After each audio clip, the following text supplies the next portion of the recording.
Hi, Val. So welcome everyone to this craft class by Esther Wolfson.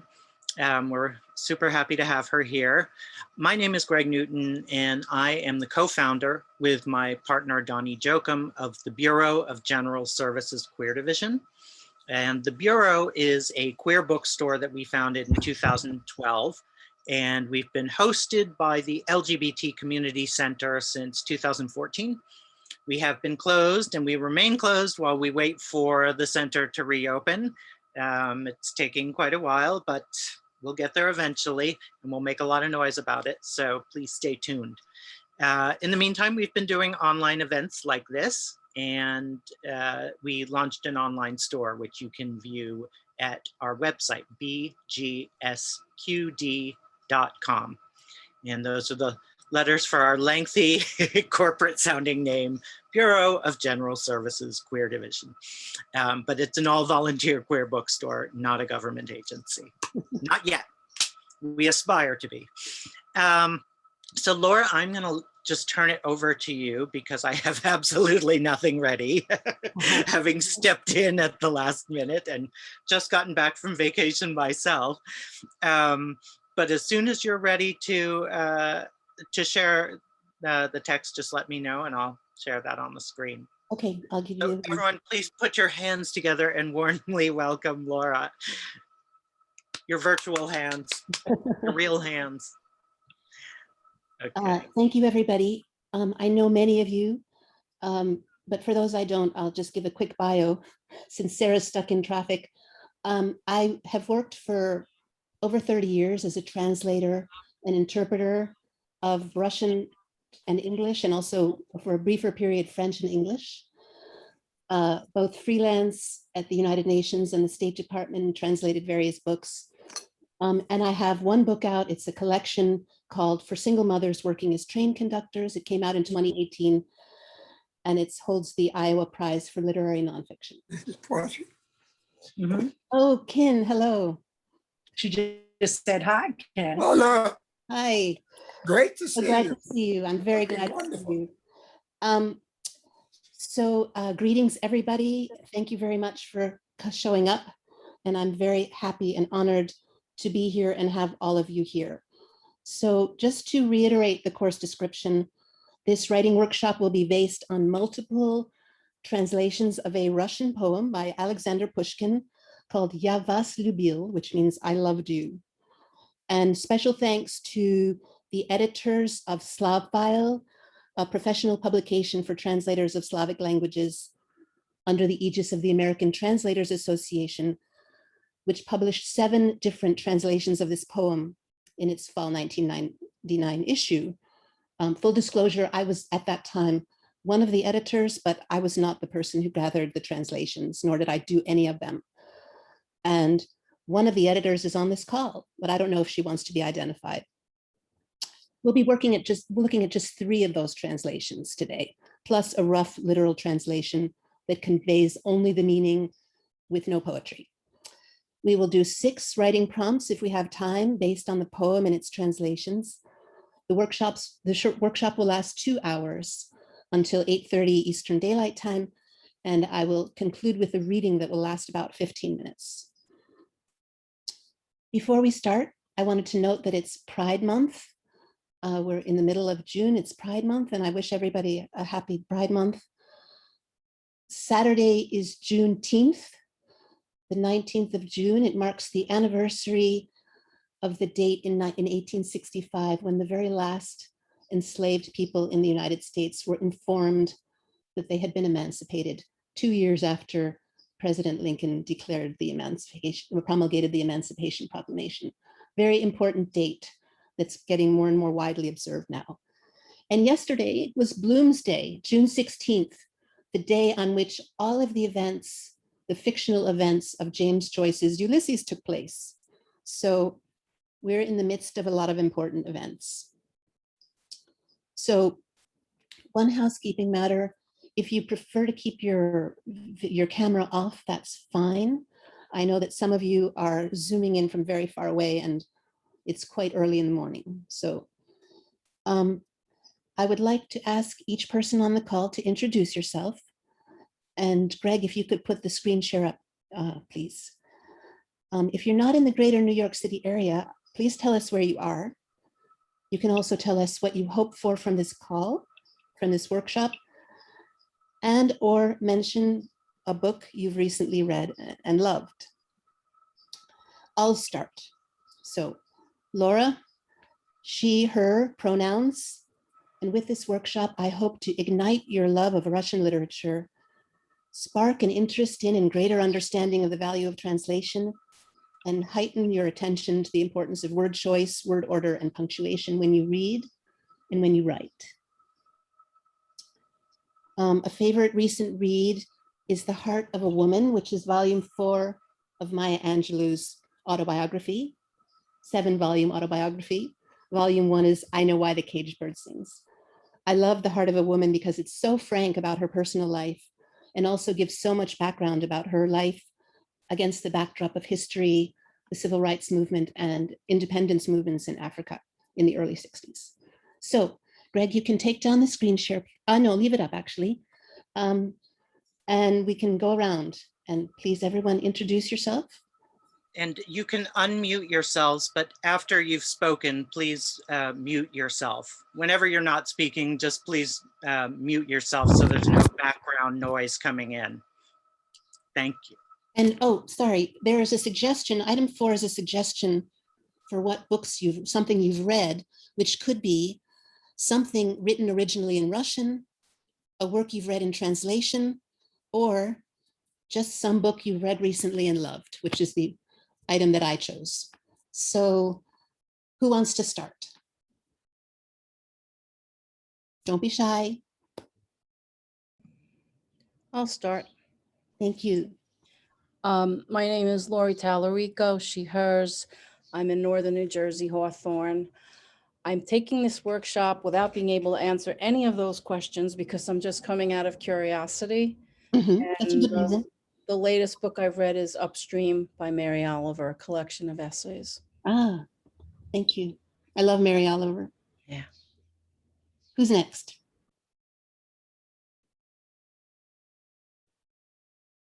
Unmute. I can go next. Thank you, Rosie. My name is Rosie Kahn. I'm in Ottawa, Canada. I had no idea what to I have no idea what to expect from the workshop. I just like Laura. So I thought I would attend. And my book club just finished reading Where the Crawdads Sing. And I don't know how well that could be translated into Russian. I found the language of the North Carolinians a bit difficult in English, let alone in Russian, but really enjoyed the book. We have at least one person from North Carolina on the Oh, call. good. Why don't you go next, Liz? I'm Liz Colton. I'm in. We can't hear you. Greg? Liz, are you unmuted? And I've lived all over the world. Mhm. Anyway, I'll not introduce myself. You can introduce me briefly. Okay, this is my friend Liz Colton, a journalist and diplomat. She's in Asheville, North Carolina, and I don't know what she's read recently. I just finished rereading Ibn Battuta's Travels, which is some of my favorite, like I'm going to write about. Ah, wonderful. Okay, thank you, Liz. Thanks. Who's next? I am. My name is Valerie Preston. I'm in New York City. I'm here with my wonderful husband, Ken Preston, and we're great devoted fans of Laura. And the book that I'm reading and I love is the African-American Poetry, 250 Years of Struggle and Song, edited by Kevin Young, which a very dear friend named Laura sent to me. Thank you. Thank you, Val. Thanks. Who's next? I'll go next. So my name is Helen. You have to redo this whole side now. And I use she, her. I'm tuning in from Vancouver, British Columbia. It seems to be a theme here. I'm also a huge fan of Laura's, and really, she gave me some comments on a piece that I wrote, and I'm like, oh my God, they're so brilliant. So, and I'm so grateful for them. Something I've read, The Wherewithal of Life. This is actually a book I really want to tell people about. It's by somebody named Michael Jackson, not the Michael Jackson we're familiar with. And he interviewed 3 refugees, and it's really their lives, which we so rarely get to see close up. So, Title yeah. again, please. Helen, what was the title again? The Wherewithal of Life. Okay, thank you. Um, All right, who's next? I'll go next. Okay. Hello. Hello? Hi. Can you hear me okay? Yes. Oh, hi, I'm Leia. My pronouns are she, her. I'm excited to be here and think about translating poetry and just words in general with you. I'm from Kansas City. I'm tuning in from Kansas City. I am reading Sense Violence, Helena Boberg's book, translated by Johannes Goransson. But mostly I read YA and fantasy fiction. And what language was that book translated from? Oh, I believe it is, I want to say Swedish, but it is not next to me right now. Okay. But Thank I can you. drop the link as soon as I find it. All right, thank you, Leela. Thank you. I'll go, Laura. Okay. My name is Lydia Stone. I'm here with my husband, Ned. We are recently in a friend's Quaker retirement community in Maryland. Day before yesterday, I read in Russian because I was submitting a translation, The History of the Russian State by Alexei Tolstoy, which will be published in the journal that Laura and I edited together for many years a while ago. And yesterday I ran a book club for the people here on which we tried to get books that were not too long and which we could get from the library in multiple copies. And we all discussed The Bean Trees by Barbara Kingsolver, which everybody loved, including the couple of men in the book club. So. Good, thank you, Lydia. Who's next? Hi. Hello. I can go next. Oh, I'd be delighted to hear from you, Jacopo. I'm Jacob. I'm in Mexico. I'm here just to be with Laura for a moment.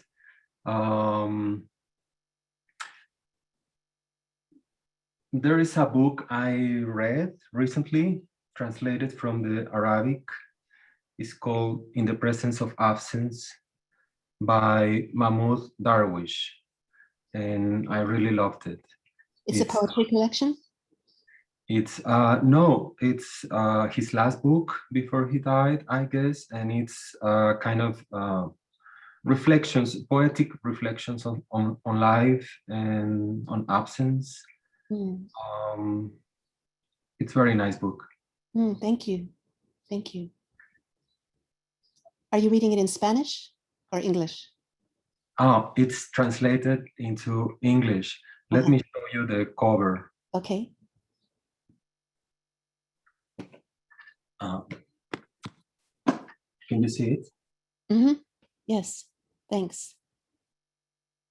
Okay. I cannot see myself, so I don't know why. Yeah, we can see it. Thank you, Jacob. Welcome. Who's next? That can't be everybody. Is that everybody? Hi. I'll talk if I'm the last one left. I can go. Or am I interrupting next. somebody? My name is Sorry. John Balby. I'm from the mainland, New Jersey, and sorry, we're having some sound problems. John, yeah, I'm going to mute you because we're having some The most recent book I read was a young Sorry, John, I had to mute you because we can't hear you. The audio is really bad. The connection doesn't seem to be strong enough, at least for now. Maybe in a second.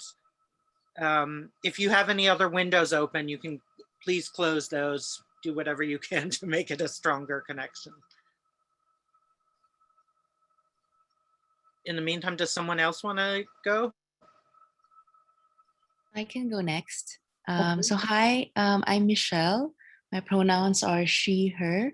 As Laura said earlier, I am currently in the Philippines, although I normally live in France. I'm from here and I'm here visiting my parents. What I hope from this workshop is to connect with other writers and other translators, because with the pandemic, I just feel very disconnected from the world, from everything. And it feels great just to be kind of in the same virtual room with people who love doing what I love and who share the same passions. And right now I'm reading The Awakening by Kate Chopin. I haven't read it before and I'm really enjoying it. That's a seminal work. So Michelle, are you a translator? Yes. Well, I translate from Filipino, which is the national language here in the Philippines, to English, and also sometimes from French to English. Ah, okay. So when you say Filipino, do you mean Tagalog? Yeah. I mean, there are two names. Like it's Tagalog, like the regional language, but then like when you call it the national language, it's called Filipino, but it's the same thing. Oh, okay. Thank you. I didn't know that. All right. Do you do literary translation? For Filipino to English, yes. And for French, it's just mostly like freelance commercial work. Okay. Good. Thank you. All right. John, do you want to try again?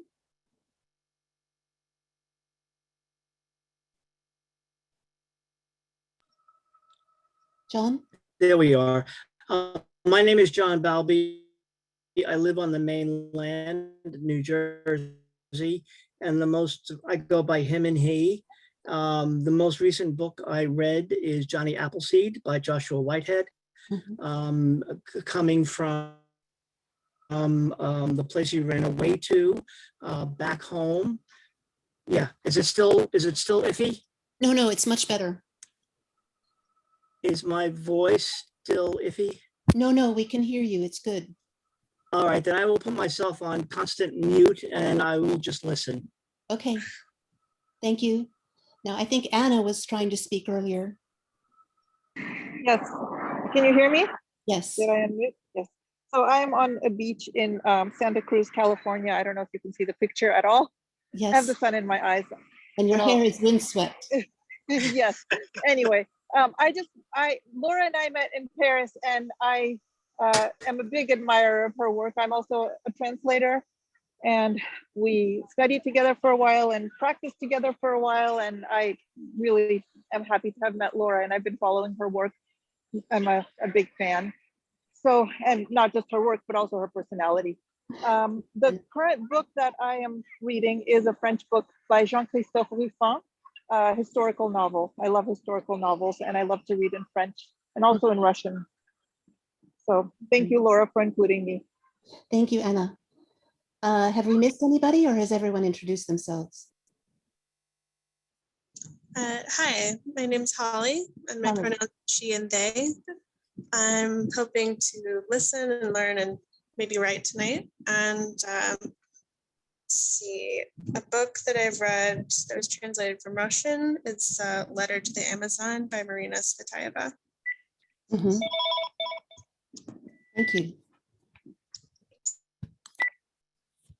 Anybody else? That's everybody. Okay. Greg, could you please take down the screen share? So,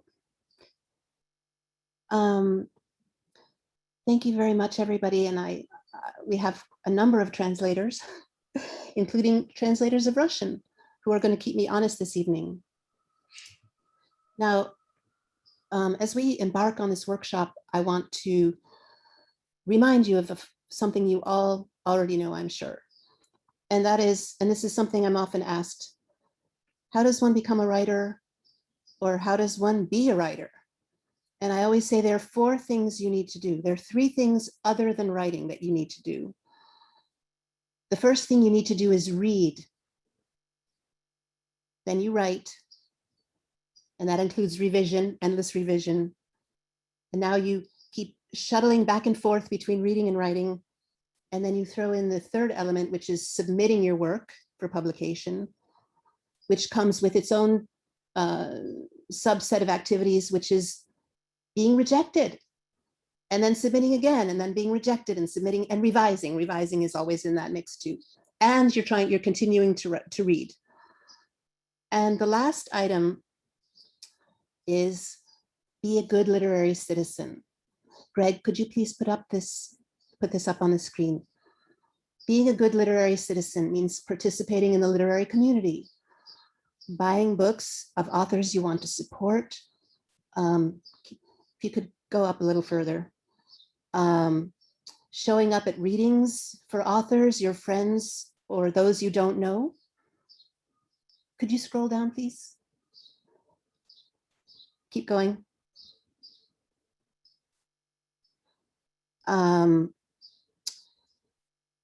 Reading manuscripts for friends who are writers, or being a reader for a literary magazine.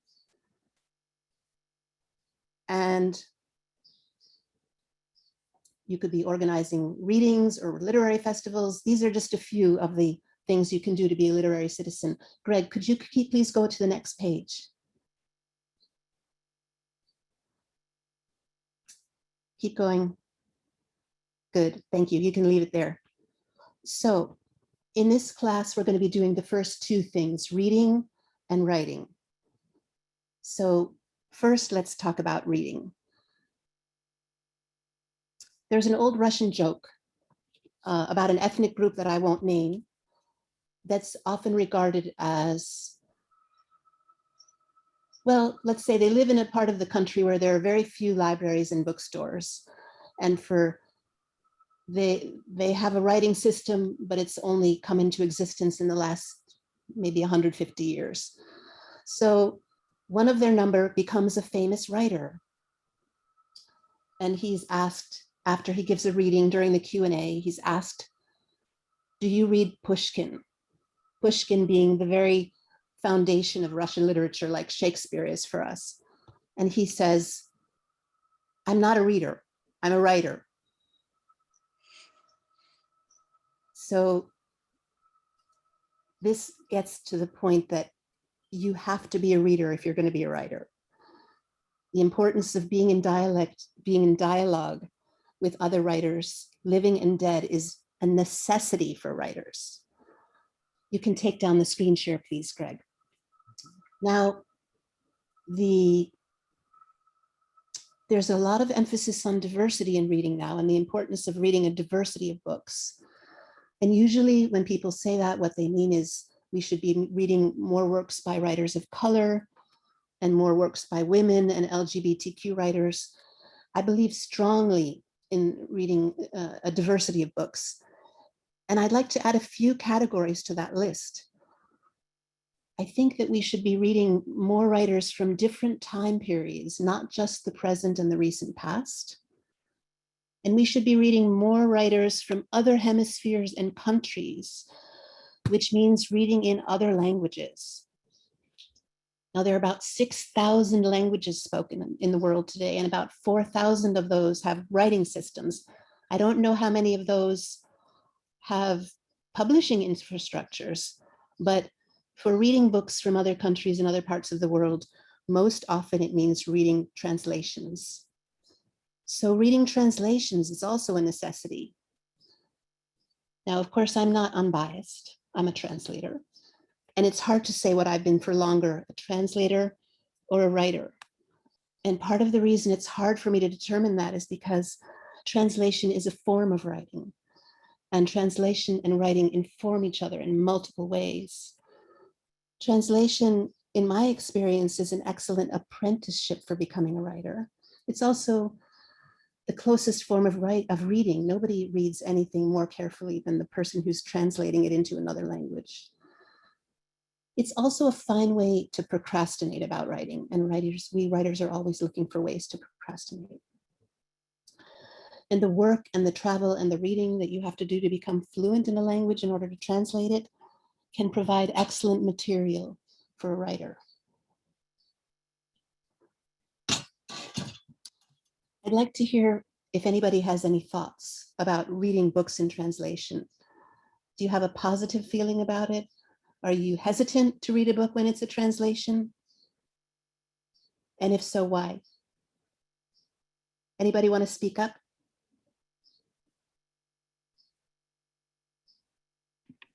I'll say something. Okay. Because I have thought about this. Uh-huh. When I read fiction in English or in Yiddish, which I know, I'm like an innocent. I just take it for what it is. But when I read translations, I'm like a critic. I'm like stealthily waiting to find the mistake, to see the person that's done something clumsy, to like I can't just lean back into letting the work wash over me. I'm always critiquing it, and I've tried to let that go, but somehow I don't. It's like I'm doing the last edit of their translation when I'm reading the translation. Well, your colleagues with that translator. Right, but it's not benevolent, I have to say. But I'd like to clarify one thing. You're talking about when you read translations from languages you don't know, right? Right. So you're not talking about accuracy or fidelity. You're talking about how it reads. That's right. Like, is it clumsy? Is it, yeah. So I'd like to emphasize that you can make some judgments about the quality of a translation without knowing the original. I think that's something that people often lose sight of. So thank you, Helen. Anybody else have a comment on how they feel about reading translations?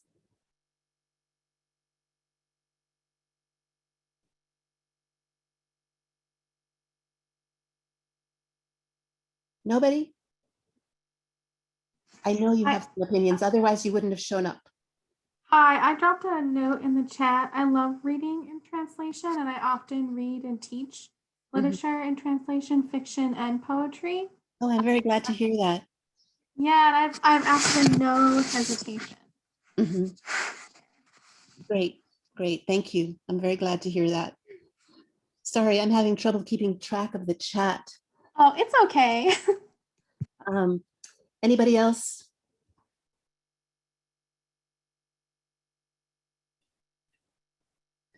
Liz, last week I reread André Gide's Le Moraliste in a second English translation. This is in the chat. And I realized I didn't like it as much as the original English translation. My sense was that the second translator tried to be too literal. Thank you. That's interesting comparison between two translations. That's also a way of getting a better idea of what the original is about. And yeah, I think it's a very common mistake to be too literal. It's often a mistake that less experienced translators make because they're not sure what is behind the words. And that's something we'll get to a little bit later.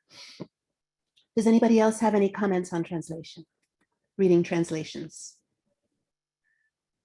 Yeah, I read last year a book by Celine, Death on the Installment Plan. My first try was reading it in Spanish, translated from French into Spanish, and the translation was very, very poor, and I wasn't able to follow. So I bought the English translation, and I found it very readable. Spanish is my first language, so it was very strange for me to be, it was easier for me to read it in English than to read it in Spanish. So the translator into Spanish was trying to capture the style of Celine from the French. And the translator into English was trying to make it more readable, to update it. So yeah, that was a recent experience. I think translators from Spain usually try to translate style, and it's very hard, I guess, to do that. And translators into English, on the other hand, not everyone, of course, but they are a bit more practical. That's what I've noticed, and I like that. I mean, they make it more readable. I don't know how else to say it. That's very interesting comparison between English translators and Spanish translators. And of course, the ideal is to capture both content and style, but I think you have to start with content. Yeah. So thank you, everybody. Someone recently asked me the question, is reading a translation like taking a shower with your socks on? And my answer was, it depends on the shower and it depends on the socks. Are the socks toeless? Are the socks sheer? Does the shower have high water pressure? Is there a lot of hot water? These all, I mean, we're speaking figuratively here, but there's no one answer to this question. And what if you can't take the shower unless you're wearing socks? Better to take the shower with socks on. There are times when the translation is as good or better than the original. Gabriel Garcia Marquez said of the English version of his masterpiece, 100 Years of Solitude, translated by Gregory Rabassa, that it was better than the original. The King James Bible is a masterpiece on its own terms. And so it's said, I haven't looked at them, are the Russian translations of Shakespeare's plays by Boris Pasternak, who was the author of Dr. Zhivago, but made his living as a literary translator. Another bad Russian joke for you about another person from an obscure part of the country who's out working in a field one day when a tourist bus full of foreigners stops on the road and one of them gets out to ask him a question. The foreigner speaks to him in German he doesn't understand. The foreigner switches to Italian, the man still doesn't understand. Switches to Spanish, still doesn't understand. Tries 2 or 3 more languages, finally throws up his hands without getting an answer and gets back on the bus. That evening, the man goes home from the field and tells his wife what happened. And she says, "Dear, I've been telling you, you need to study foreign languages so you don't find yourself in a situation like that." And he says, "That person spoke 6 languages and it didn't do him any good." So there is a possibility of openness to other languages that you can exercise, even toward those languages that you don't know, which unfortunately the man in the joke failed to do. We can't dismiss translation as inadequate because it's necessary.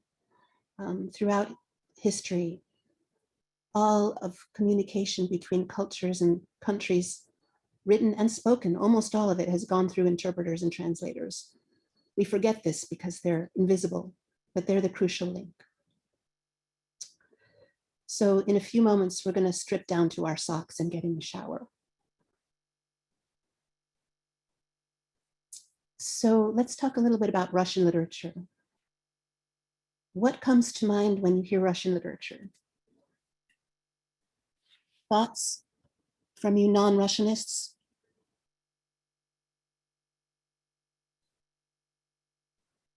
Hello? If I'm thinking Russian literature and books, maybe Andrei Bely's The Master and Margarita. That's the first one that comes to mind. Oh, I'm not asking for titles. I'm asking for general impressions. I would say weird and fun, but I took a lot of classes in undergrad that had sort of like strange, surreal Russians writing. Maybe Petersburg, sort of stuff that breaks up the page in interesting ways. Good, you have an unusual background. Thank you. Yeah. Anybody else? What do you think of when you hear the phrase Russian literature?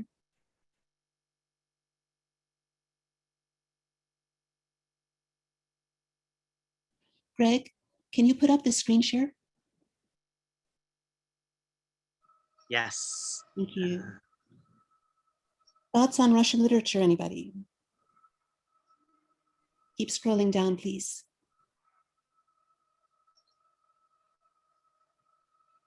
Silence. Okay, stop. Here are the comments of a few Western writers on Russian literature. Tom Stoppard, the British playwright and author of Rosencrantz and Guildenstern are dead. Russian literature is part of the basic background knowledge for any writer. Frankly, I couldn't imagine what a culture would be like without sympathy toward Russian literature in Russia. Yay, Tom, thank you. But then there's Henry James.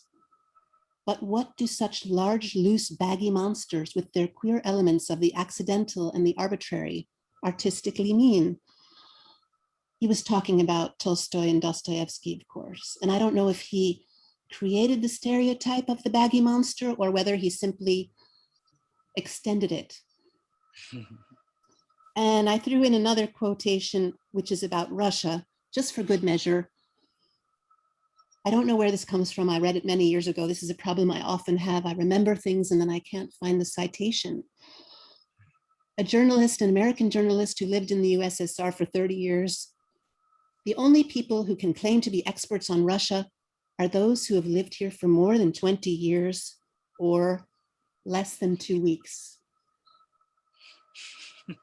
So I hope to overturn the stereotype of Russian literature today as verbose, gloomy, and intense. We think only of Tolstoy and Dostoevsky, or as they were called when I was an undergraduate in Russian literature, Tolstoyevsky. There are other Russians who are light, witty, humorous, delicate, bubbly. I'm thinking of Turgenev, Chekhov, and Pushkin, or just plain wacky. I mean, Gogol, who wrote about a man who woke up one day and discovered that his nose had walked away. And later he encounters it in the street, human size, wearing a uniform that indicates that it's a higher rank of civil service than the man he belongs to. And the nose snubs him, no pun intended, because he's of higher rank. Or Ivan Goncharov, who wrote Oblomov, in which the main character spends the first 75 pages trying and trying to get out of bed. So Pushkin. Is anybody familiar with Pushkin besides Lydia and Anna?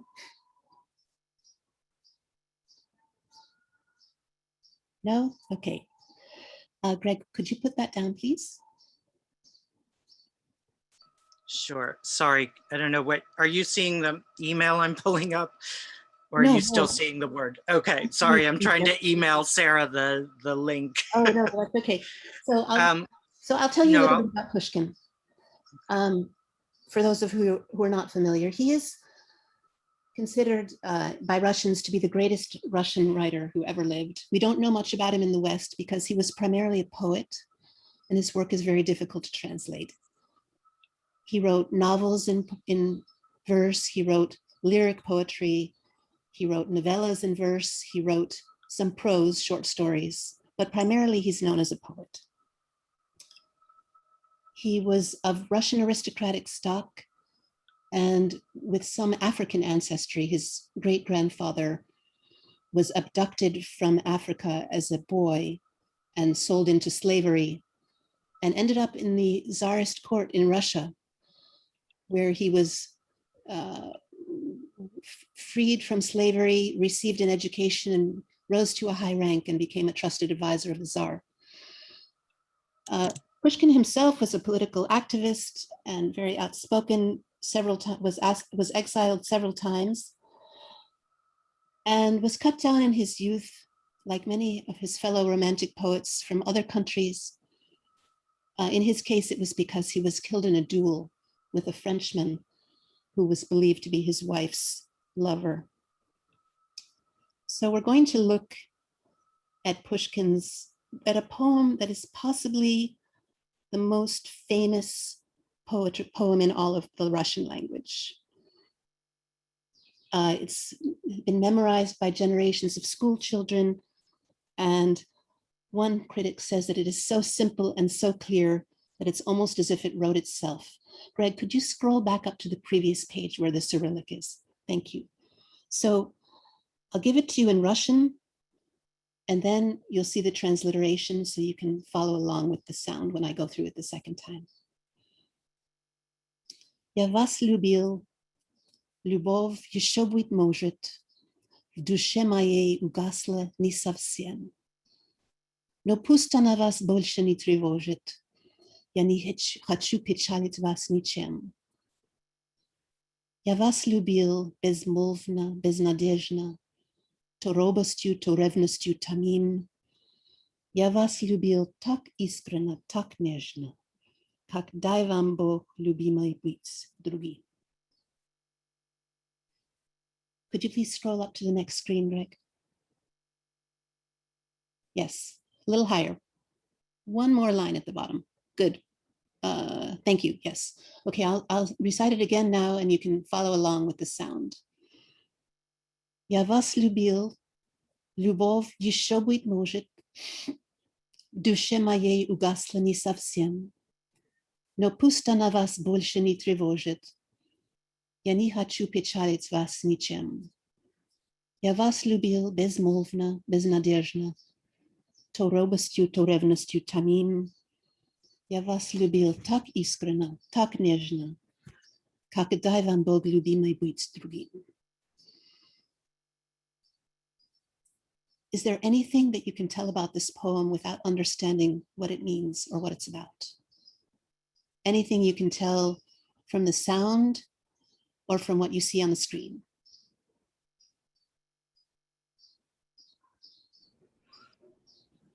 There's some repetition and some meter and perhaps some rhyme. Excellent. Who's speaking? I can't see who's speaking. Oh, Laurie, thank you. Okay, excellent. Thanks. Anything else? Anybody?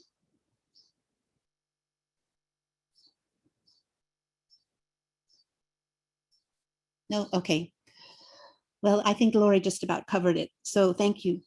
All right, Greg, could you go to the next screen, please? We're going to do our first prompt now. So you've heard the poem twice. You've seen it in Cyrillic and in transliteration. You don't know what it means yet. So here's the first prompt. Write 8 or more lines or sentences, poetry or prose, in the first person, in which the narrator addresses someone in the second person, you, I, you, describing their feelings for that person. Those feelings could be love, affection, jealousy, dislike, or anything else. The person may be present or absent. Begin with the quote, I, fill in your verb of choice in the tense of your choice. I blank you. And this can be imaginary, it can be drawn from life, it can be some hybrid of the two. You can allow yourself to be inspired by the sounds of the Russian or the look of the Cyrillic alphabet. Let's go for 5 minutes and then we'll reconvene and see if anyone wants to share what they've written. I'll leave the prompt up so you can remember what we're doing. Did everyone understand? Yes? Yes. Yeah. Okay, thank you. I'm going to set the alarm and we're going to write silently for 5 minutes.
Okay, everybody, time's up. I had just finished my 8th sentence when the alarm went off. Can you all hear me? Yes. Okay. So Sarah is now with us. I have arrived. Yay, Sarah, thank you. Welcome back. Thank you. So I So will Sarah, be your screen share. Yeah. I'm going to sign out now. But you're all good, yes? Yes, thank you. George. Thank you. Thanks, Greg. Okay, bye-bye. Bye-bye. Hi, Sarah. How's it going? Okay, how's everybody? We just finished our first prompt. So could you take the screen share down, please? Thanks. Okay, does anybody want to read what they came up with?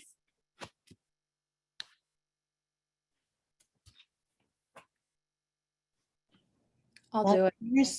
Okay, thank you, Laurie. I am missing you a lot. When you were here, I spent so much time focusing on your negative qualities, especially the way you manipulated all of us, why you thought life was better keeping us all from trusting each other and living in harmony. I'll never really understand. But when I remove myself from the equation and observe you with friends and strangers, you were somebody else, the life of the party, social, inviting, a good listener. You were actually fun and funny. Too bad you couldn't be that way as my mother. And yet I miss you, or at least the spirit of who I hoped you would be. That's interesting. I like the paradox. Thank you. You're welcome. That must have been difficult to share. Thank you. Does anybody else want to read what they wrote? Anybody want to follow Laurie's brave example? I can read mine out, but it's not as long. That's okay. That's okay. There's no right or wrong here. I envy you, the ease with which you can say those words. I envy you because the lack of hesitation in your eyes speaks of a confidence and faith in the world that has not yet betrayed you and that you trust never will. I envy you, the assurance with which you so clearly expect to hear those words spoken back to you. I envy you, the lack of understanding in your eyes as the moment passes and the silence remains. I like the repetition. Yeah. Thank you, Michelle. Anyone else?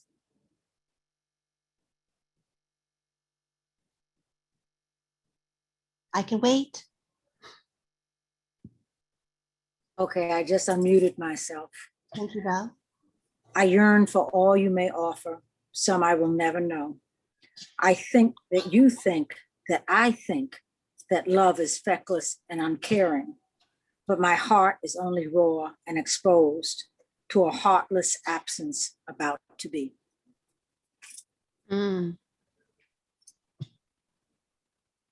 Thank you. I'm speechless. Thank you, Val.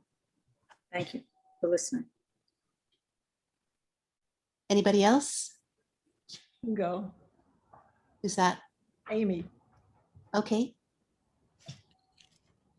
I used to love you, but now I don't. I used to worship you, but now I won't.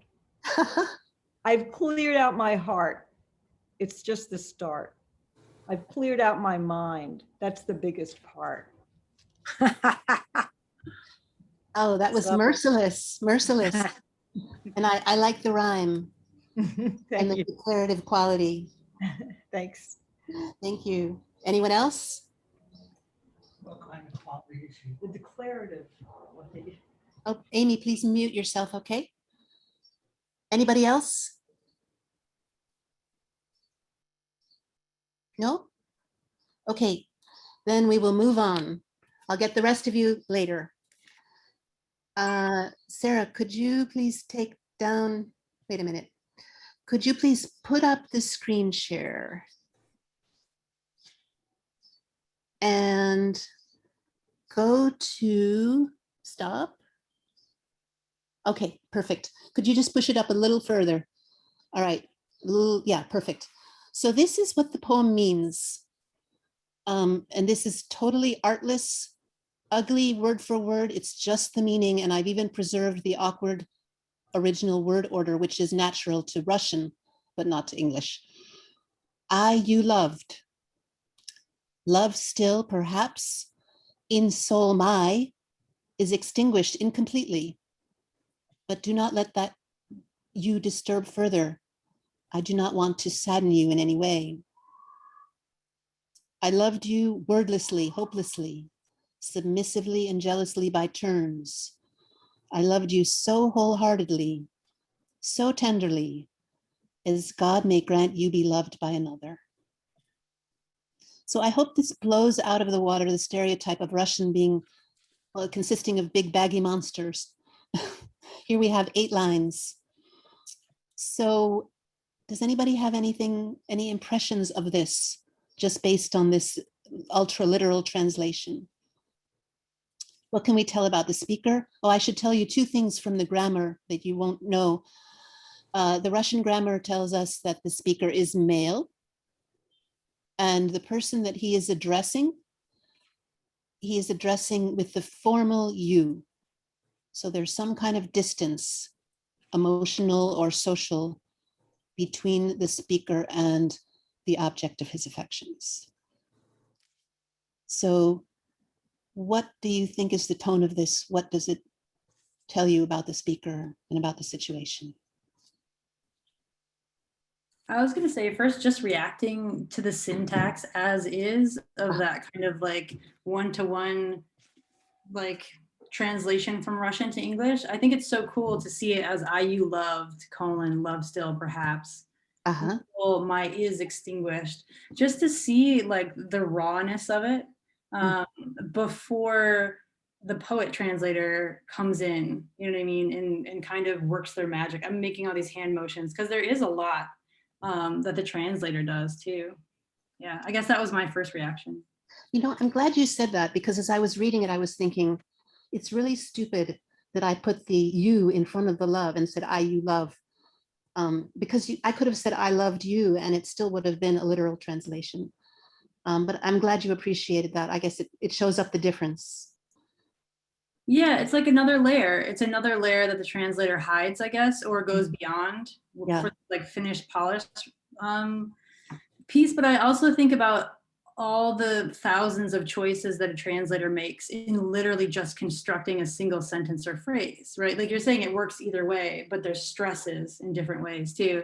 So I guess translation excites me in that way for every different decision that we can make.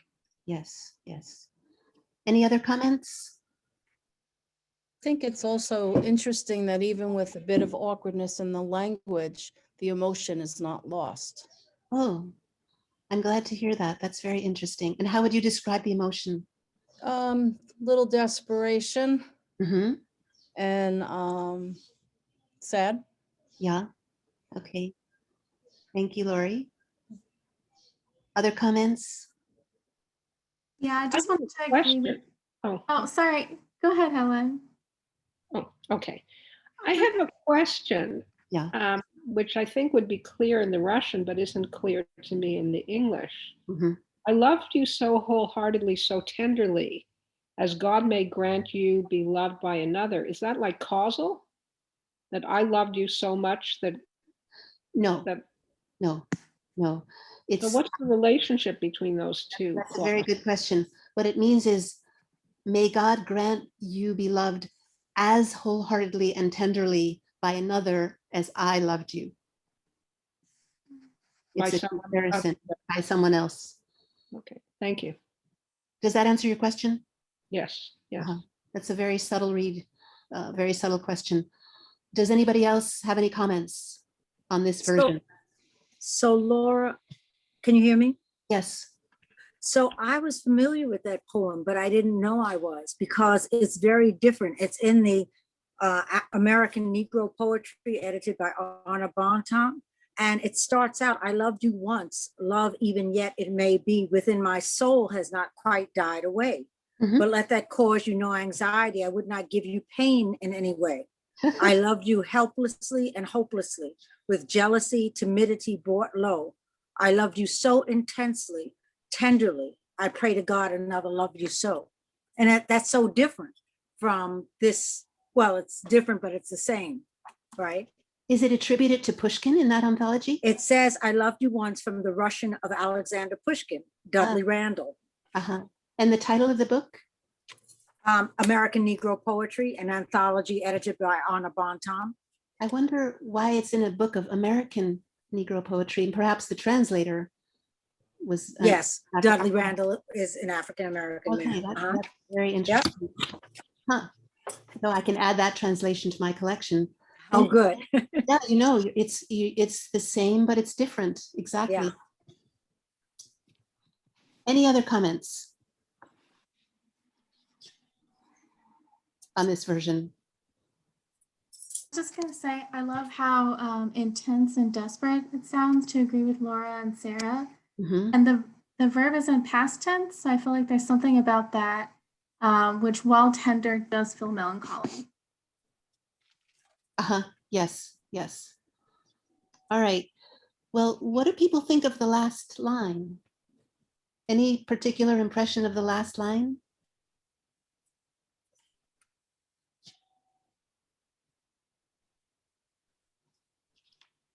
Well, just to follow up on what was said earlier, I also found that the past tense of love was the most interesting part of the poem. And I think for the first few lines, for the first 7 lines, we don't really know if it's because the beloved has passed away or is gone, or is it like the person who is speaking.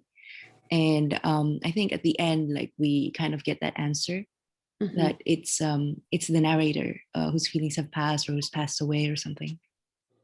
Well, I don't think we think the person is dead, because in the first stanza, it says, but do not let that disturb you.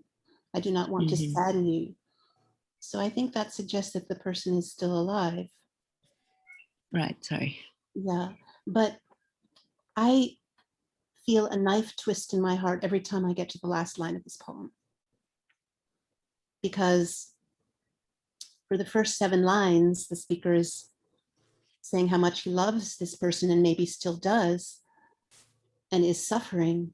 And in the last line, he's renouncing the object of his love and hoping that that person is as well loved by someone else. It's a total lack of hope. Does anybody else see it that way? Yes. Yeah. Yeah. Okay. So I have something to say. Can I say something here? Let's go ahead. I don't see it as so hopeless. I see it as actually a glimmer of the self coming through. Like, we've all been in these desperate situations, submissively, hopelessly, jealously, worldlessly. And then he's like free, he or she is granting him or herself freedom. Like, I'm out of this, and let somebody else do a better job than I've done. Maybe the next person will have a better time at it. But for me, it's hell. Oh, that's very interesting. Yeah, that's a possible reading. I never thought of that. Oh, Thank you. I see it differently. Go ahead. I see him, he's a total loser, totally rejected, but the last line, the one power he has is the power of graciousness, to wish that his lover will have a loving lover that's up to that person's standards. Like, he has the power to be a good loser. Yeah, that's right. He's a good You loser. have to know about Pushkin. Pushkin was the most horrendous ladies' man you can possibly imagine. And if you grow up knowing about that culture, I don't think it ever occurs to you that she rejected him. She just maybe didn't leap on the bandwagon the first evening, and he went on to someone else, but he still remembers her with a little wistful pleasure. I don't think old Pushkin was suffering. All right. Well, maybe the narrator and Pushkin are not exactly the same. That's possible, but I never thought it was. Spoken by someone who always writes in the first person, but doesn't want to cop to being that narrator every single time. And one last question before we move on to the next prompt. What do people think is one of the main themes of this poem besides love?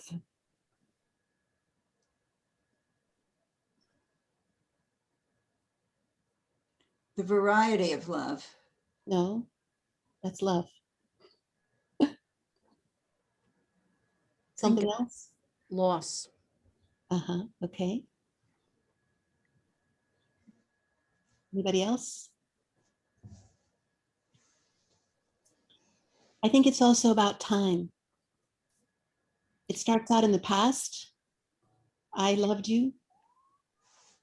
And then we move into the present. Maybe I still kind of love you.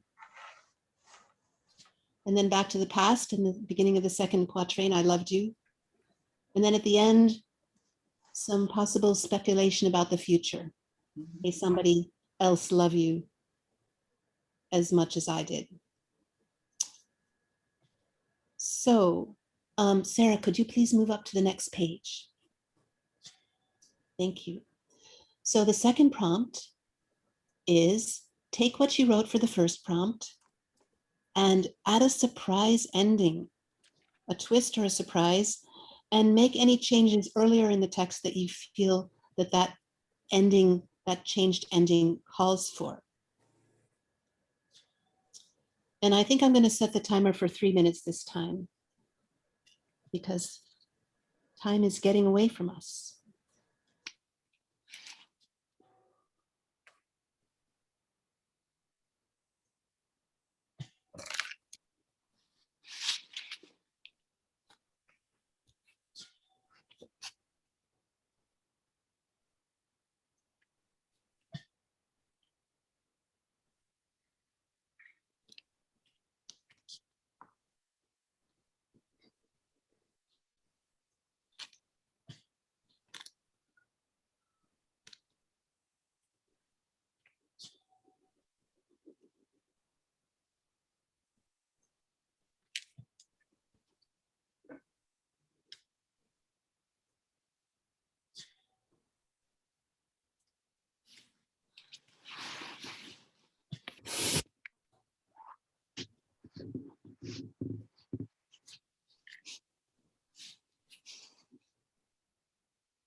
Okay, guys, it's time.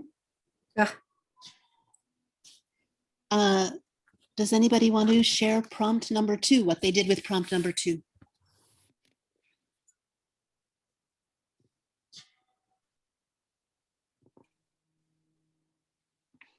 I'll read mine. Okay.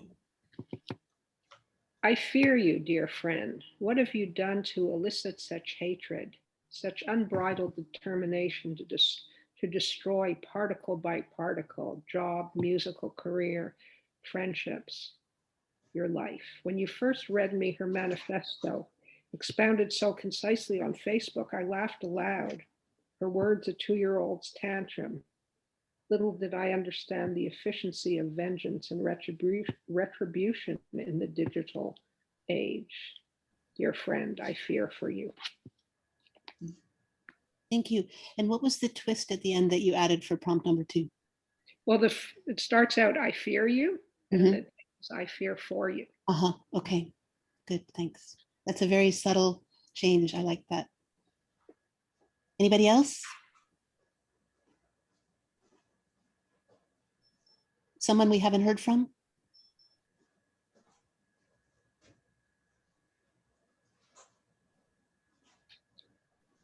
I'm still formulating, or I would jump in too.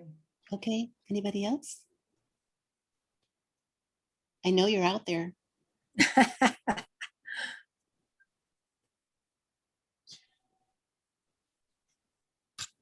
All right, I'll read mine then. Good. But we have 4 more prompts, so somebody's got to speak up later. So mine is, I've missed you, felt your absence.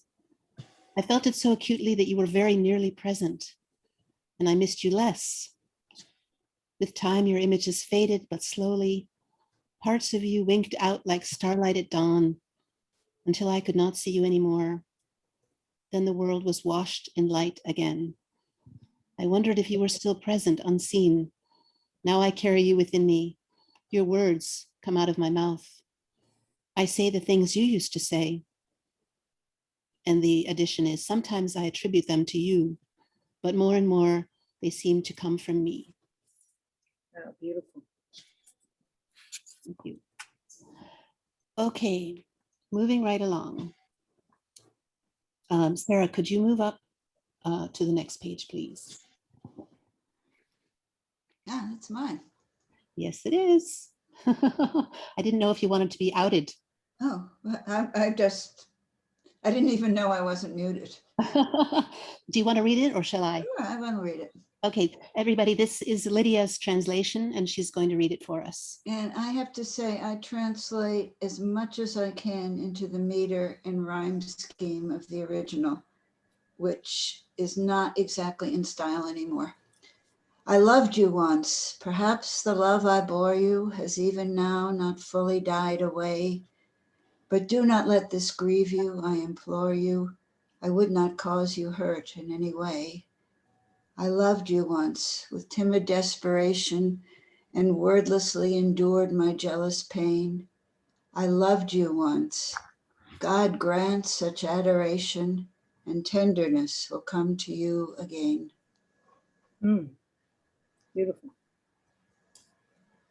So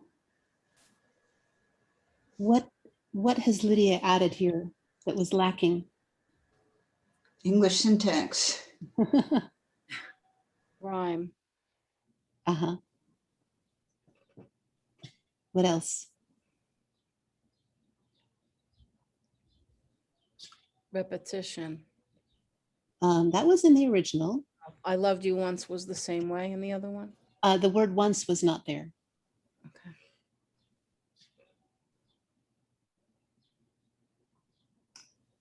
Well, what I really love about this translation is that it emphasizes that theme of time that I mentioned. Yeah. Original doesn't have the word once, but it emphasizes the pastness of it. And she ends with the word again, which brings us into the future.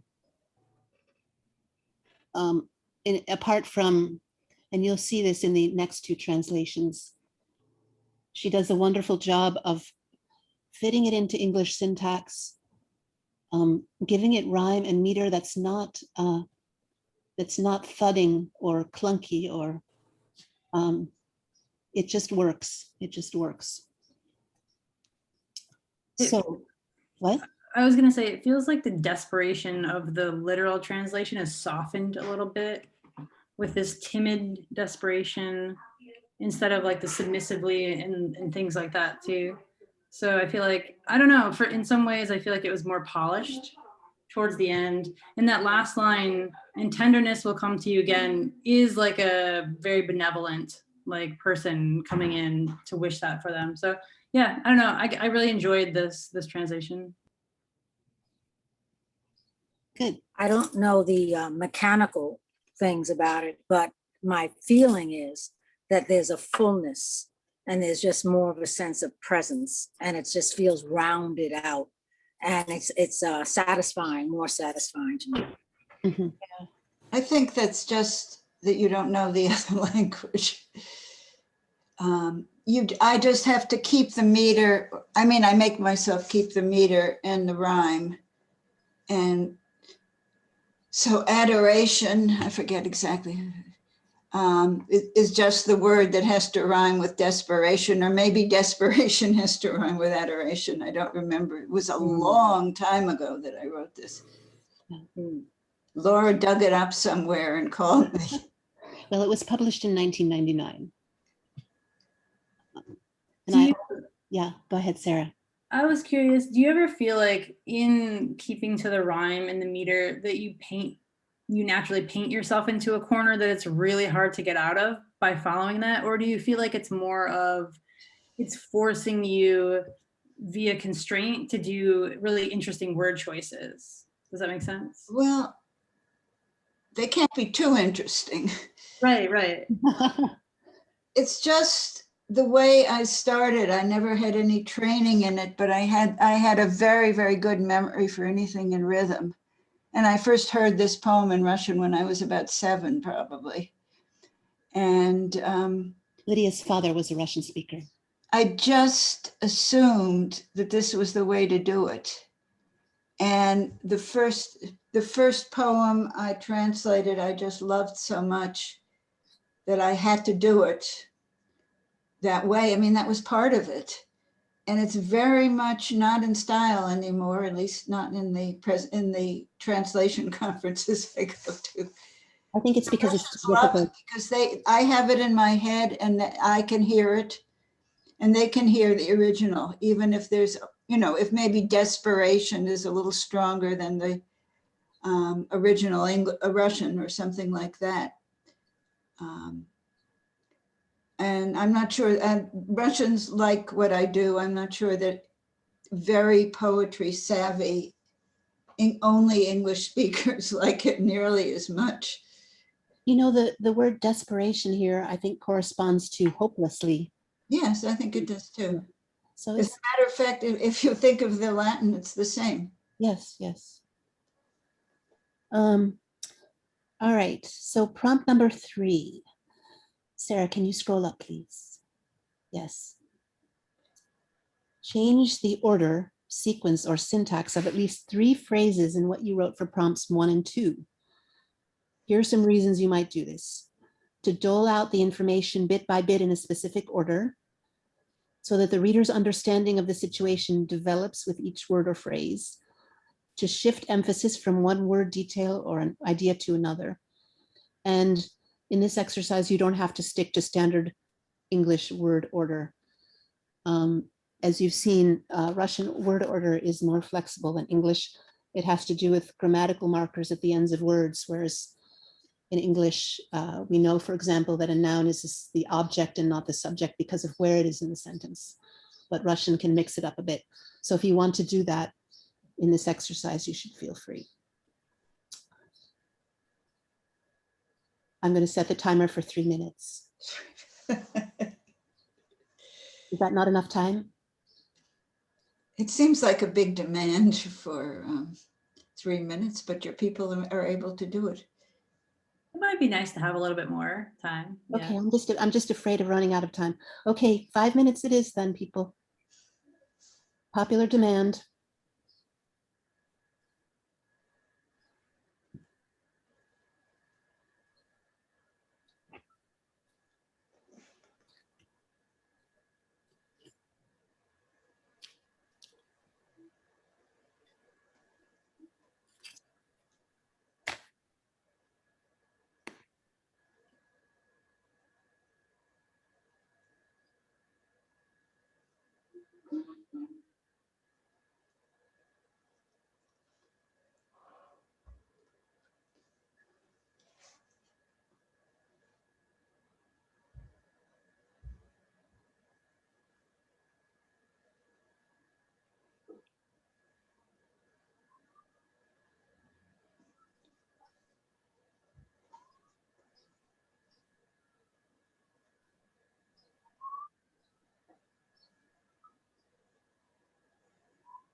5 minutes are up.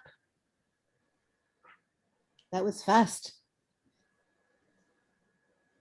So who wants to share?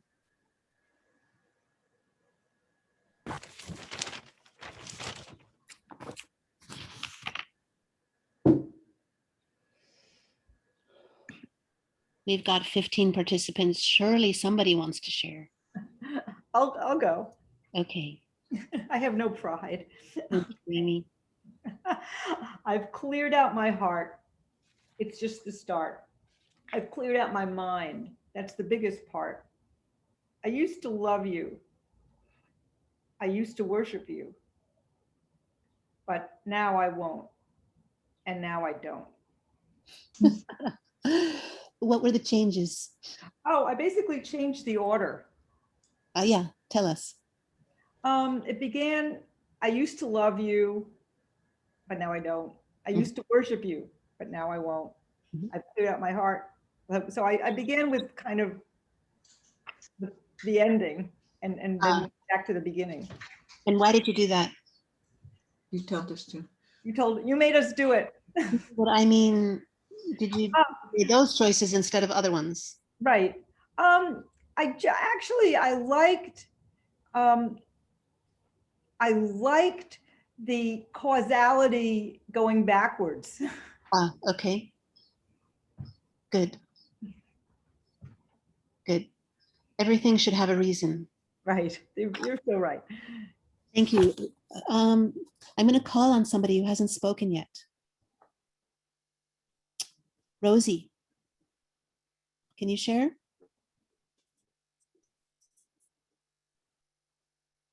Rosie, are you there? No? Anybody else speak up? Okay, Laurie, thank you. Missing you a lot. So much time spent on manipulating us all, and why? For what purpose did you think keeping us from trusting each other was beneficial? Were you afraid we'd share your secret? I'll never understand how lively and spontaneous you were with friends and even strangers. Oh, the life of the party, social, generous, a good listener, fun and funny. So do I miss you, or am I grasping after the spirit of the mother I'd wished you could have been? So the ending is new, isn't it? Yes, I combined it into a question and tightened up some of the other lines into shorter phrases. Cutting is always good. Yeah. I love to cut. It's my favorite part of writing. It's like cleaning house. Right. Does anyone else want to share what they wrote? Share. Okay, thank you. Yeah, I, Medusa, you. You say to me, you are done collecting my feelings. I say, any fear is a byproduct of this fear, the fear of death. I coil all my deaths dramatically. We play for keeps. Let's rehearse an alphabet of some gaudy suddenness. That's the end. Yes, yes, thank you.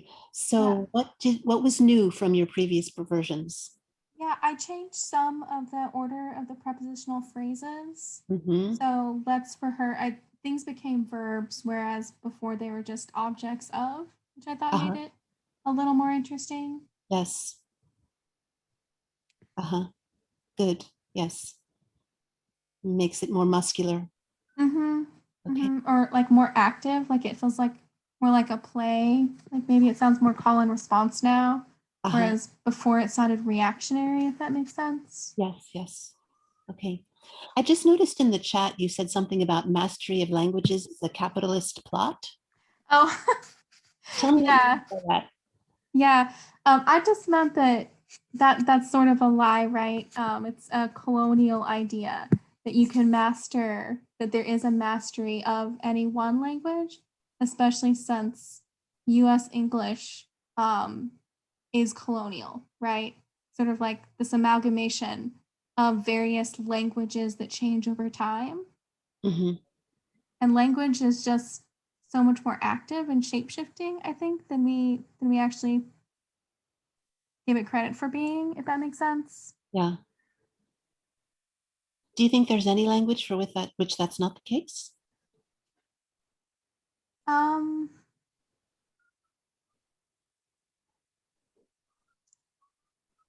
want to say no, or do I mean that there's any language that I don't think that like language is imperial. I don't mean to say that. I just mean the idea that you can't teach things in translation or read in translation. That feels like a colonial project to me, if that makes sense. And negating translation. Also, it's really isolationist too. That definitely. There's something, yeah, there's something about it I find really problematic if you can't read across languages or even try, right? Yeah, that's what I was trying to say earlier, but you just put it much better. Sorry. No. I'm glad. I'm going to use that. But Yeah, why? well, but I don't get the colonial part still. Translation being a colonial or avoiding translation being colonialist. Well, it feels like you're building a very specific Western idea of literature if you're not reading translation.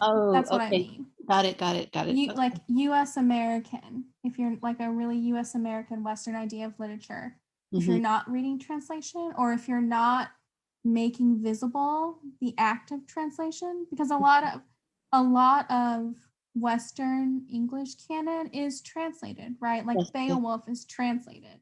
The Odyssey is translated. Marquez's 100 Years of Solitude, which makes it its way into that canon, is translated. Erasing native languages, that seems to me to be a colonial project. Got it. Okay. Thank you. Yeah. All right, everybody. Are you still with me?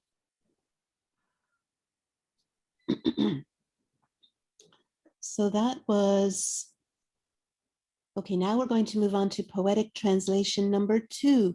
Sarah, could you please move up to the Babette Deutsch translation? Perfect, thank you. Does somebody want to read this out loud? Somebody want to unmute and read this? I can read it. Thank you. I loved you once, nor can this heart be quiet, for it would seem that love still lingers here, but do not you be further troubled by it. I would in no wise hurt you, O my dear. I loved you without hope, a mute offender. What jealous pangs, what shy despairs I knew. A love as deep as this, as true as tender.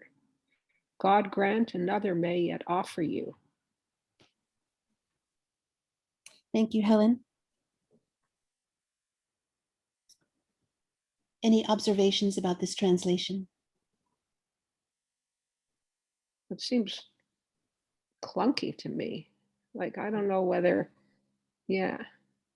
Do not you be further troubled by it. Like, I don't know. I think this person needs an editor. Anything else? Feels like it lost some of the emotion. Okay. What makes you say that, Laurie? Lack of flow in language, choice of vocabulary. Now that I know that there was repetition and rhyme, this just seems off in many ways. Good. Okay. Any other comments? I like the line of dialogue, what jealous pangs, what shy despairs I knew. It really feels like someone speaking, where before it felt more poetic than dialogue itself. So I guess that's the big thing I notice here. Yeah. That's true. I think that may be the best line. Oh, my dear sounds like some early 20th century lady at a tea party. Yes. Other comments? Seems more I was just wondering. Sorry. No, go ahead. Oh, okay, well, I just have a question with the first line, nor can this heart be quiet. Whereas in the other translations, I think it's like, I may love you still, something like this. And I was just wondering what the original Russian said. I mean, is there a reference to the heart, or is it just more about the action verb? No, it says, I loved you, love may still not be extinguished. Okay. in my soul. May not be, yeah. Yeah, yeah. No, it's a bit free. Okay. Yeah, good question. Good observation from the previous versions. It seems as if you would think that when a translator strays from literalness, they do it for a reason to improve the translation, but that doesn't seem to be the case here.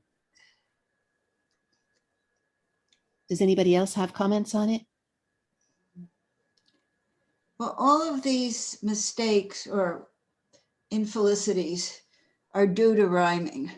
Mm-hmm. I mean, aside from this "do not you," troubled by it is perfectly reasonable. But then you need to have quiet, which, you know, at least is not some ridiculous thing like buy it or something. Yeah. You just have to jiggle around with these things until you find something. Yeah.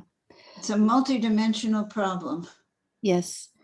Yeah, I agree with much of what's been said, but do not you be is pretty dreadful, and in no wise feels unnatural. Written in 1936, you have to give it a little bit of slack for that. But oh my dear. Oh my dear is clearly padding. Oh my dear. I don't know, something about a tea party, something about the china or something.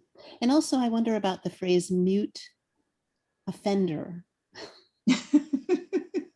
You're right. The speaker is suffering silently, but that does not make him an offender. Okay, so prompt number 4, based on this translation, Sarah, could you please scroll up? Is replace a minimum of 5 words with synonyms or other words to sharpen emphasis, make more specific or change meaning. Add or change 3 punctuation marks to change the meaning. Wow. 5 minutes.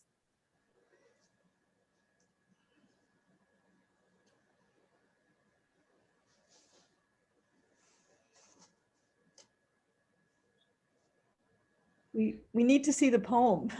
Oh, no. Yes. Please scroll back. See if you can, no, okay. Do you need to see the poem or do you need to see the prompt? Yeah, are we editing our own piece or this poem? No, you're editing your own piece. Oh. Yeah, so just the prompt. Yeah, but maybe if you scroll down, you can see both. Perfect, thank you. Smaller. Nor is not appropriate.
Okay, time everybody.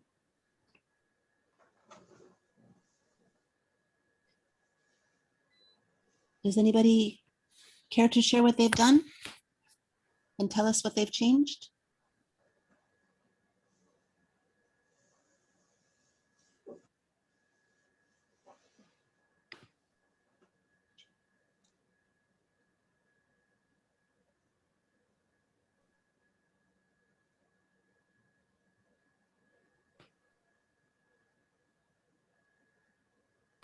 I'll have to call on somebody.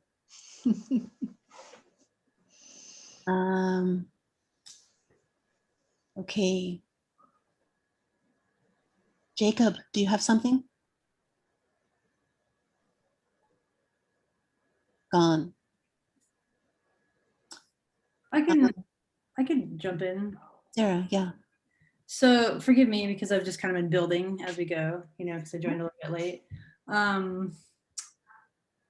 I trail you across highways and bayous, nestled in the backseat comfort, not anticipating my next meal until the rest stop is before me.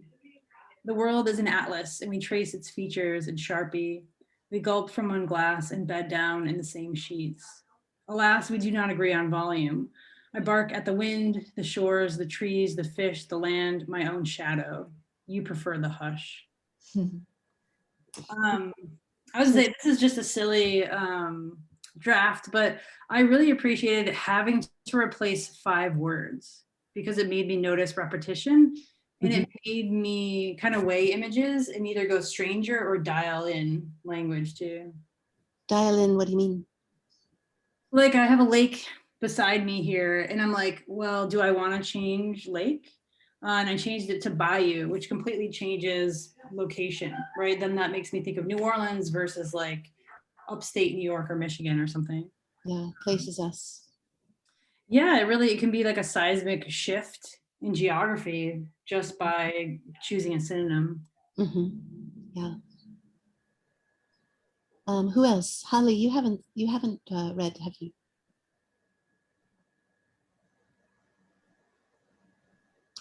Why don't people answer when I call on them? They don't want to read.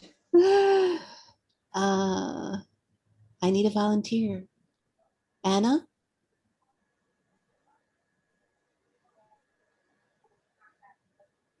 Lydia? I didn't do it. I'm a translator, not a writer. I'll volunteer. Okay, thank you, Amy. We want to hear you though. Okay, I'll go after you. Okay. I loved you. Now I don't. I worshiped you. Now I won't. I cleared out my heart. It's the start. I cleared out my mind, the biggest part. So I changed the opening to all questions. So it made it clear I am so over this. Oh, okay. All right. Anything else? Just having the first 4 lines be all questions completely ended the suffering and the anger. All right. Okay, I'll read mine, but I've got so many things crossed out. I'm not sure I can make sense of it. I'll do my best. You've been missed. Your absence felt so sharply that you were very nearly in the room. With time, your image has faded, but slowly. You winked out bit by bit, like points of starlight at dawn, until you were gone. Then the world was washed in light again. You were still present, unseen. I carry you within me now. Your words come out of me. I say the things you used to say. I attribute them to you sometimes, but more and more they seem to come from me. So I changed active to passive at the beginning, which I usually do the opposite, change passive to active, but I wanted to foreground the you who's being missed rather than the I missing you. I trimmed some words. I replaced felt with tangible, acutely with sharply. I added points of starlight where it was just starlight before. And some other things that I cannot decipher. So, does anybody else want to share their work? I had a question, just thinking about translators. Do you feel like there's a difference translating poetry versus prose? Because I feel like as a poet, you know, there's so much compression, almost like a diamond into a poem, you know, and reduction. And maybe I'm just less familiar with prose, but does, you know, maybe you all don't necessarily translate prose either, but is that a different muscle or a different set of tools, or are they very similar? I think it's very different. I don't translate poetry at all. I just don't have that gift or that ability. And it's often said that it takes a poet to translate poetry, but I'm not sure that's true, but it's clear to me that Lydia has something that I don't. And that's why we can do this. Well, I sort of thought I'd like to be a poet. Whoops. I was gonna say, we can hear you. Yeah. Are you going to add something to that, Lydia? Yes, I used to think that I wanted to be a poet, but I then decided I just didn't have the soul for it, but I still had the mind for it. So I borrowed other people's soul, and to me, it's like a giant. I mean, not that I am without emotion. I mean, Laura's known me for decades. She knows that's not true. But to me, it's like a giant puzzle, multi-dimensional puzzle that you have to satisfy. And it's someone else's feeling. I think my feelings are very banal. I love that idea of trying on or taking in another soul too, because, and forgive me if Laura, I'm not trying to take over at all. I don't know. I think it's really cool to be able to ask translators questions as like writers and things too. So no, that's fine. I'm happy that you're participating. Because from what I know, it's very difficult to be a translator, and there's not, you know, it might take years to publish and place a collection, and I'm sure that, you know, the remuneration isn't like astonishing. It really is. It's kind of taking in someone else's soul so that other people can experience it too. That's right. Yes, well, it's often said that first of all, literary translation is by far the least remunerative type of translation.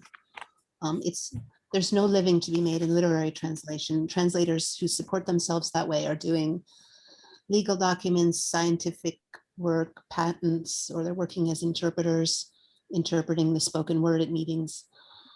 And it is, you're right, it's very hard to place literary translations. Until recently, the share of the literary market in the United States that consisted of translations was 3%. Of everything that was published in the US, 3% of it was translations from other languages. That number is somewhat larger now. There are a number of publishing houses that have formed in the last 10 or 15 years that specialize in translations. And I'll put up a list of those at the very end. But yeah, it's you have to do it for love. There's no other reason, because you're cohabiting with this work, you're inhabiting it very intimately. And there's better than crossword puzzles. What? It's better than crossword puzzles to keep you occupied. Yes, yes. And sometimes people listen to you. Yeah. So I think we'll skip over prompt number 5. If you could scroll up, Sarah. Just for your information, prompt number 5 was make 3 changes to your text to make it read more awkwardly. So the third translation of this poem and the last one we're going to look at. Sorry, I'll just pull this up a little bit so we can be on the same page. Could you pull up the last 2 lines?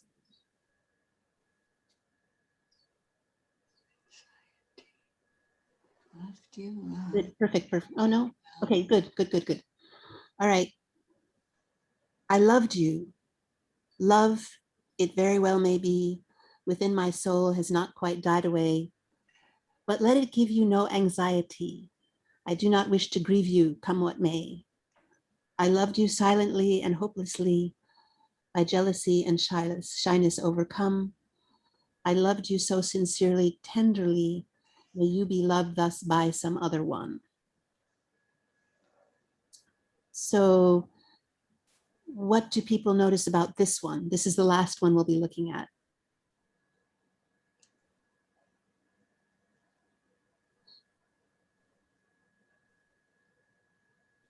Michelle, you're a translator. Anything jump out at you? Well, I keep looking at the 5th and 6th lines, Mm-hmm. and I keep wondering what like by jealousy and shyness overcome means here. And I'm struggling to kind of like unwrap like the structure of this part. What don't you understand? Overcome?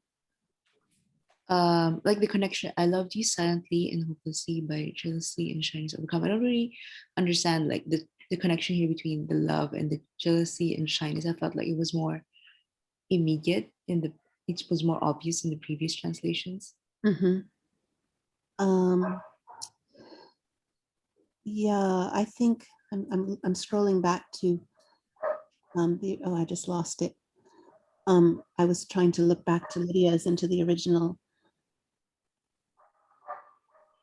Well, the original does contain the silently and hopelessly in line 1 and the jealousy and shyness, I mean in line 5, and jealousy and shyness in line 6.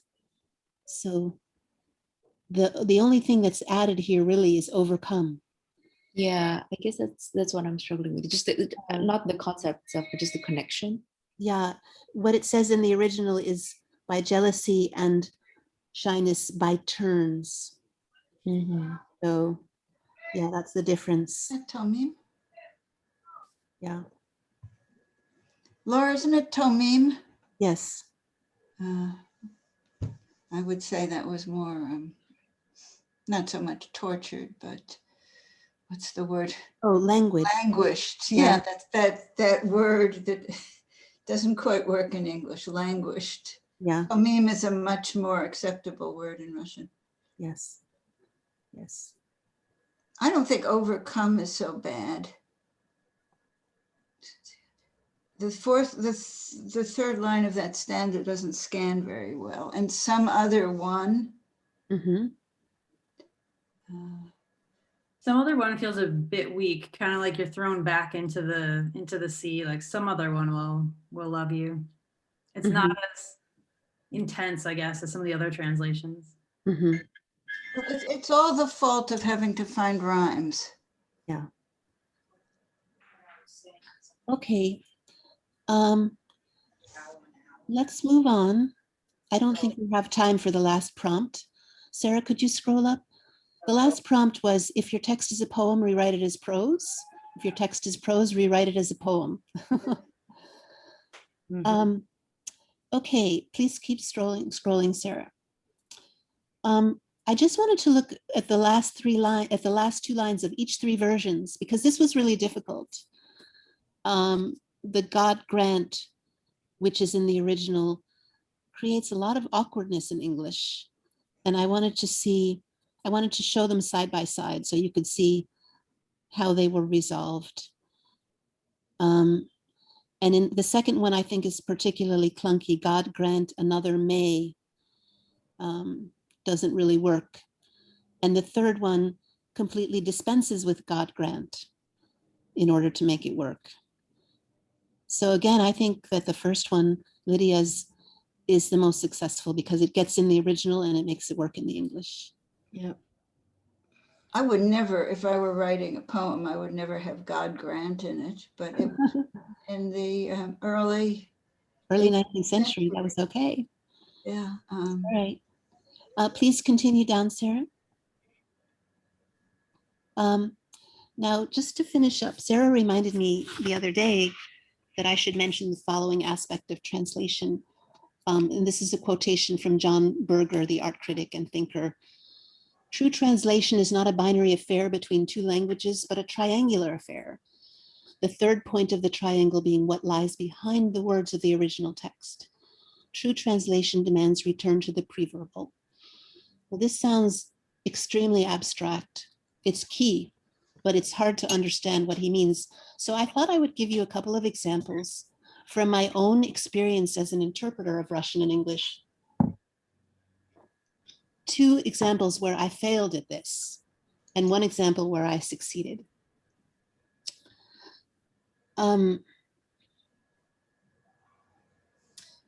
At the very start of my career, I worked for a company that in New York that brought over Russian ballet troupes and organized their tours around the United States. And I had to translate the titles of the ballets and the descriptions for the program notes. And there was a ballet set to a short piece of music by Bach, and the Russian title was the word joke, the joke. And I translated it as joke, and I thought, I wonder what's funny about this. Where's the punchline? But I had a deadline and I moved on. And then as the dancers toured the country, some of the reviewers said that very thing. Oh, this was a delightful little number, but why was it called the joke? Years later, I learned that it was a piece of music by Bach, which was called scherzo, which is the Italian word for joke. And it is also a musical term, which means something short and quick and lighthearted and playful. And when it got translated into Russian, they used the word joke. I don't know if that was a mistranslation or whether that's all, the musical term in Russian is actually the Russian word. But I missed that one. My only excuse is that I was 23 years old and just starting out. Much later in my career, I was seated at the Kremlin between President Yeltsin and Hillary Clinton as they were dining on a soup that Yeltsin explained to her was made from the lips of an animal, which could either be translated as moose or elk. And there was no way for me to know which one he was talking about. So I took a flying leap and landed on the word moose, moose lips soup. And Hillary said, "Oh, I love moose. They're such lovely animals. I saw them when I was in college in Alaska one summer. I don't want to eat their lips." And Yeltsin leaned over her and insisted that she eat up. And I suggested that she have a shot of vodka and that would make the moose lips go down. When I got back to the United States, I was recounting this story to a friend of mine who had written one of the leading Russian English dictionaries. And he said to me, "You know, you got that wrong. It was elk, it wasn't moose." And I said, "How did you know that? It's the same word." He said, "Moose is native to North America. They don't have moose in Russia. It's unlikely that they sent abroad for the ingredients for that soup." So the third was a happier ending. I was working with a group of journalists who were here for training for several weeks from the Russian-speaking world. One of them was quite young, and at the end of the 3 weeks, the host organization, the director of the host organization was congratulating the group on their completion of the training. And she said in English to the youngest in the group, "You were a girl when you arrived here 3 weeks ago, and you've become a woman in this period of time. You've grown very mature." And my partner, interpreting partner, was sitting next to me, and she started whispering and rustling, and I could tell there was some anxiety there. She was a native Russian speaker, and she was afraid that I was going to translate literally into Russian, "You became a woman," because in Russian, "you became a woman" or "you became a man" is a euphemism for "you lost your virginity." He didn't know that I knew that. So I looked over and gave her a look like, "Don't worry, it's going to be okay." And then I said in Russian, "You grew up, you became mature," something like that. So that was my one success. This is what Berger means when he talks about going behind the words of the original text. So I think we're a little bit past 8:30, so I better start my reading. I was going to say, do folks feel like they need a bio break really quickly to stretch or use the restroom? We could take a few minutes, and Laura, give you just a few to set up, or we can, see how folks are feeling and jump into the reading. You can put this into the chat, or you can unmute. Do you need a minute to stretch your body and go to the bathroom, or do you feel good?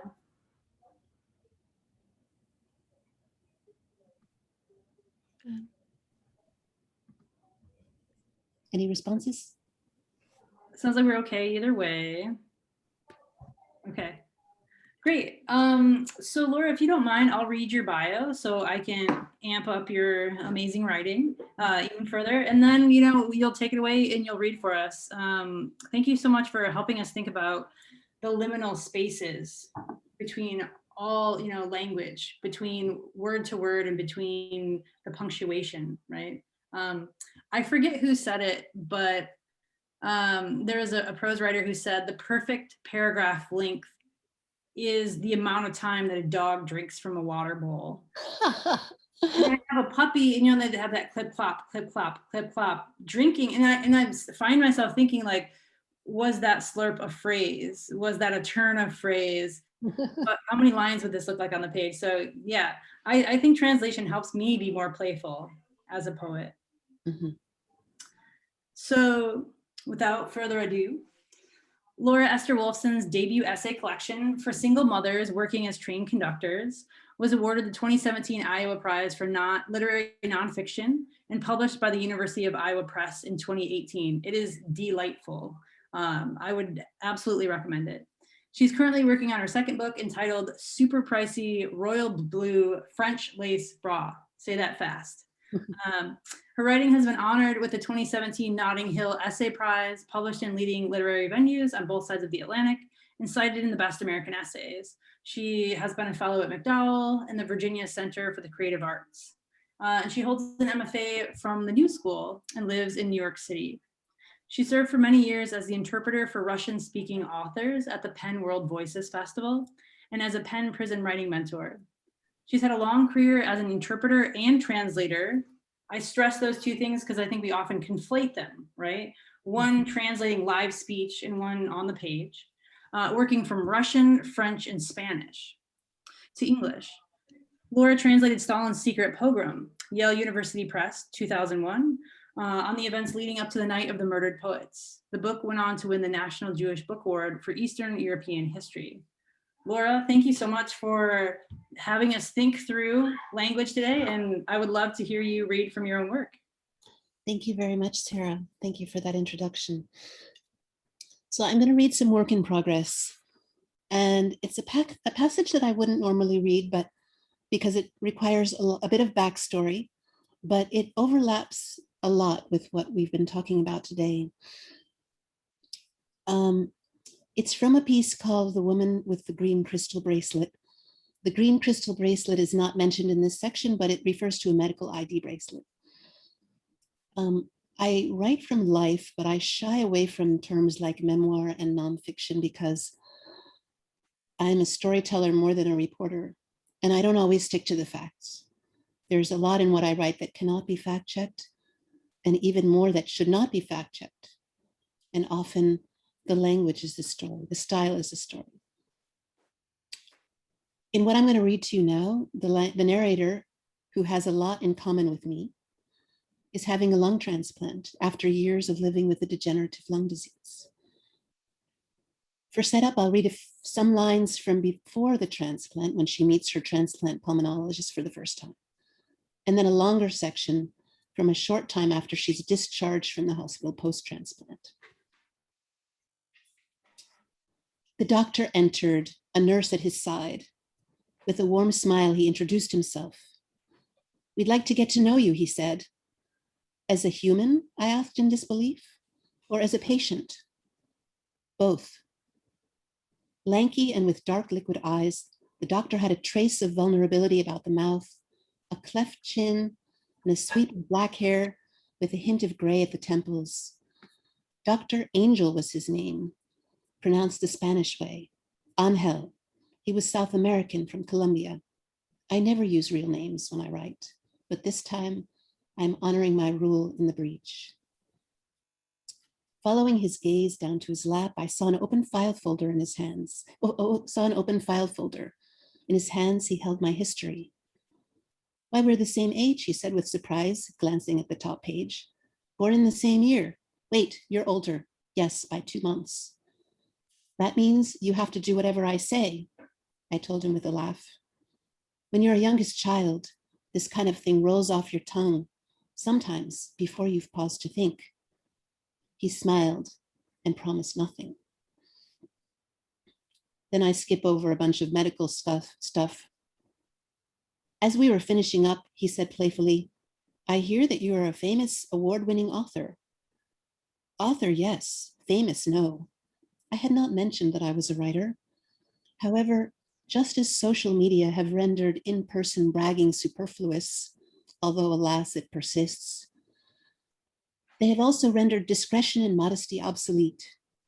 A child of the 20th century, I lag in my understanding of such matters, the obsolescence issue particularly. Nonetheless, I was not surprised that he knew something important about me that I had withheld. I was astonished only that as a prelude to intake, he had taken the trouble to do a search. I recalled his first words. His next patient awaited. Before the doctor was out of the room, my friend turned to me, eyes shining. Isn't he wonderful, she said. If Dr. Angel heard, he gave no sign. For the second appointment, my sister joined me. As we entered the lobby, the last wheelchair sailed away bearing its human cargo.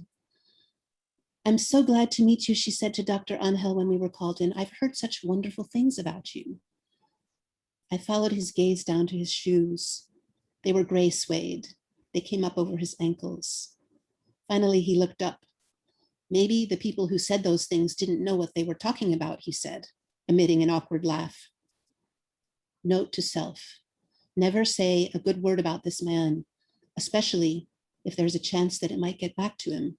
Who wants their words fended off like rotten tomatoes? Again, he sat with us, answering all our questions with that air of having all day. This time, he did not say that it was early for transplant. Now, at 20% of normal for a woman of my age and size, my lung function was plumbing new lows and would likely continue along that vector. Perhaps your next book will be about transplant, he said as we were wrapping up. He wore a mischievous smile. I talked a lot about my illness in my first book, I said, slightly defensive. No one was going to tell me what to write. Moreover, what was left to say? Hadn't I covered all that material already? Yes, yes, he said, waving his arms around in a way that managed to be at once dismissive and endearing. But that was a sad story. Your next book will be about transplant, and it will be happy. I smiled and said nothing. I did not tell Dr. Angel that I saw no story in transplant. Woman is diagnosed in early middle age with incapacitating degenerative illness. Woman declines for years and years. Woman undergoes huge invasive surgery that may or may not enhance and extend her life. It sounded to me like dog bites man territory. Worse yet, the leading man had no apparent flaws, tragic or otherwise. I didn't tell Dr. Angel that happy stories are rarely engrossing.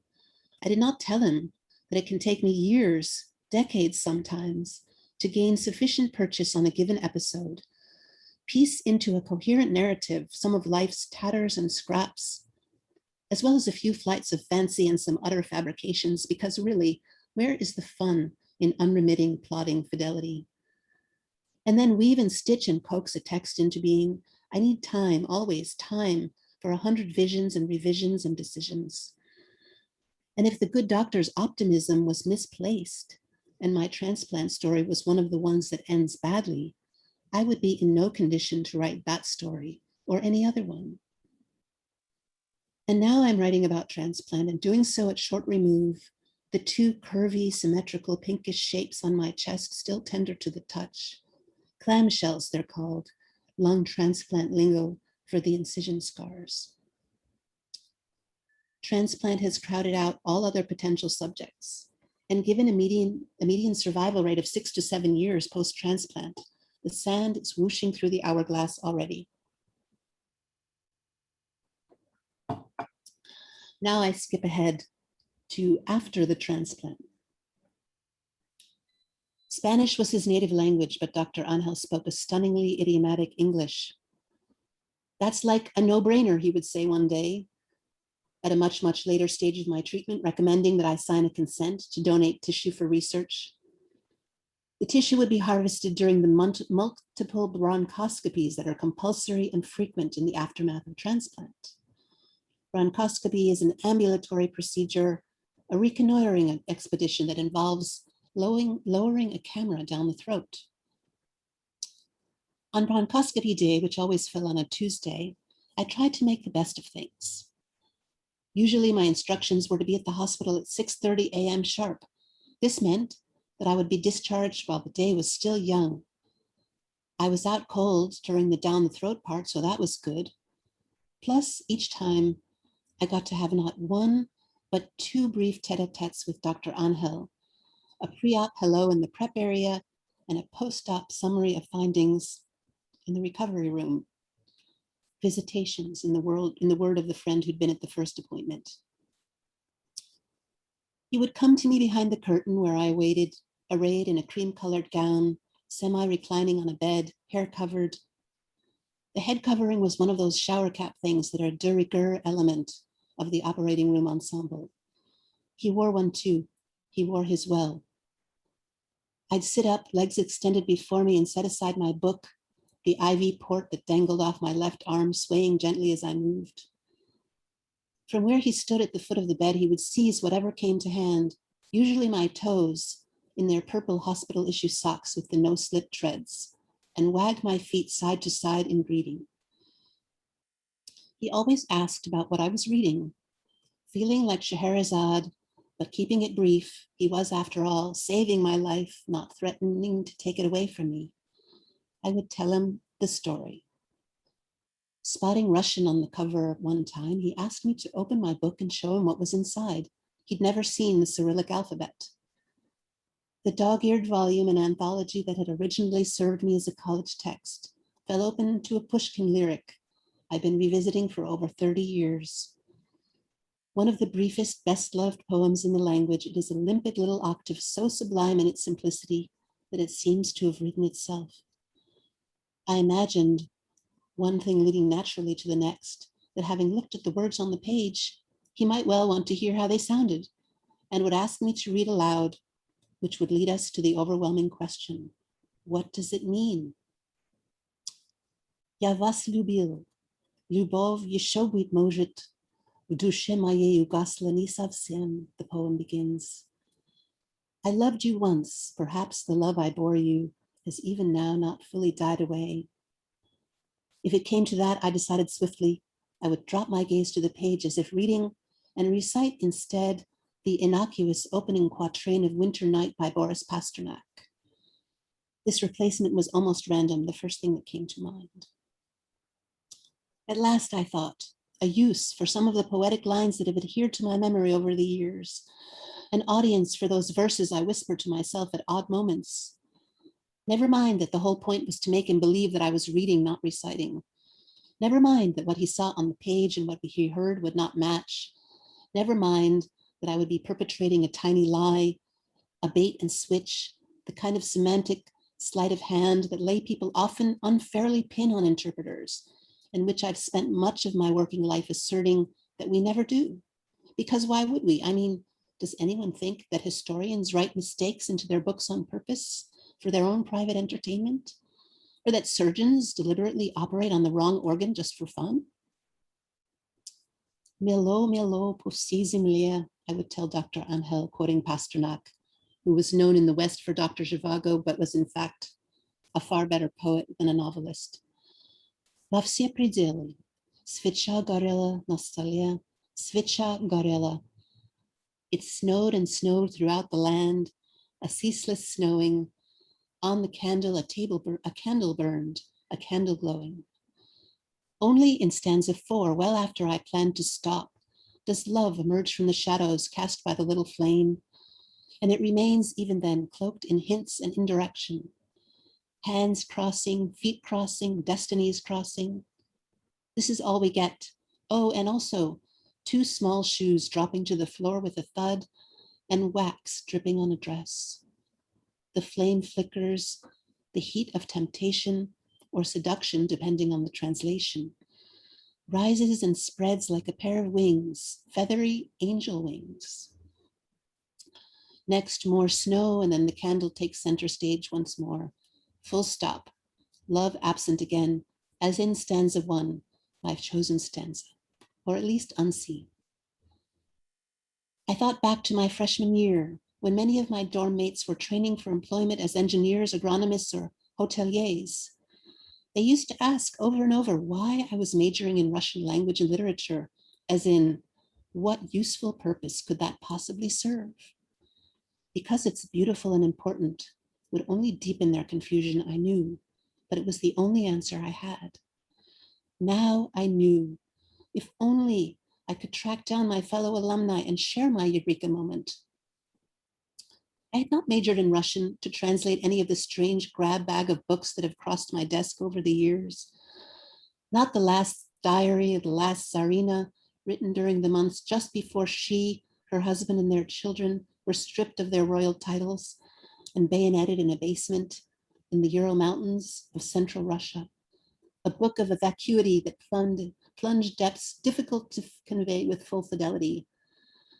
Nor a guide to Russian obscenities for English-speaking students of the language that required me to build out my vocabulary of punchy Anglo-Saxonisms in order to rise to the filth of the original, although in the end, that proved impossible.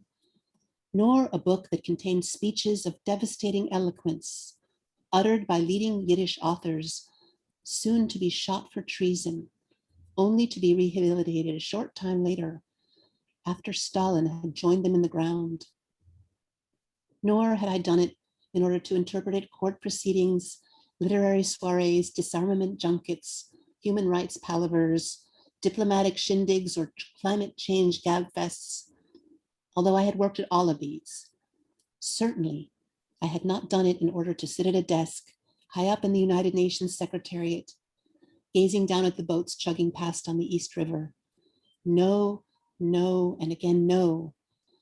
I'd studied Russian so that years later in the anteroom to surgery, I could regale my doctor with an unearthly music and cloak myself in language, covering thereby the nakedness that the hospital gown fails to conceal, fails utterly.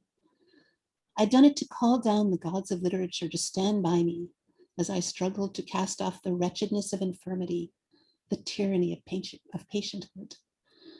Let the doctor stride into surgery and do his work, hands flying on wings of poetic inspiration. Let me be wheeled into surgery, levitating imperceptibly above the gurney, a song on my lip. Wow, said Dr. Angel, can you really read that? It looks like Greek. What does it say? I took a breath and prepared to launch into my little subterfuge. I was stopped by the sound of metal on metal. A large hand reached in and swept the curtain aside, and its rings rattled on the rod. A tall young man in green scrubs appeared, apologized for interrupting, and asked if he might have a word with the doctor. Please excuse me, Dr. Angel said to me. I'll see you in there. He nodded toward the operating room, adding as he disappeared behind the curtain, don't forget to void your bladder. When the next bronchoscopy rolled around, I was deep into a different book of poetry. The title was emblazoned across the cover in glossy black and shades of pink, The Amputee's Guide to Sex. The book was new, but already it was falling open to these lines. Your favorite post-coital pastime is nicknaming my scars. I wouldn't be able to fake it with this one. It was in English. I brought with me instead 2 recent New Yorkers. One had a drawing of Trump on the cover, COVID mask pulled up over his eyes, mouth wide open, spewing germs and other toxins. The other one showed the late George Floyd from the waist up. Also depicted on the George Floyd cover were the faces of 24 civil rights activists and people killed by police, 2 protest signs. A man was killed yesterday, and I am a man. A shirtless man facing away from the viewer, his back thickly roped with welts. And at the bottom, 24 tiny bare-chested figures in loincloths. All of these humans and signs were contained within the torso of the man whose murder the original police report described this way, quote, officers noted he appeared to be suffering medical distress, close quote, and open quote, at no time were weapons of any type used by anyone involved in this incident, close quote. The man whose murder launched 1,000 protests, toppled 1,000 statues, and led to 1,000 mea culpas, both corporate and not for profit.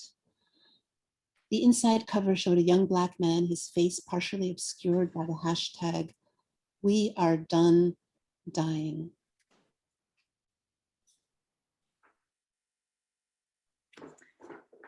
Thank you so much, Laura. That was wonderful. Thank you. Oh. Thank you all so much for gathering here in this space.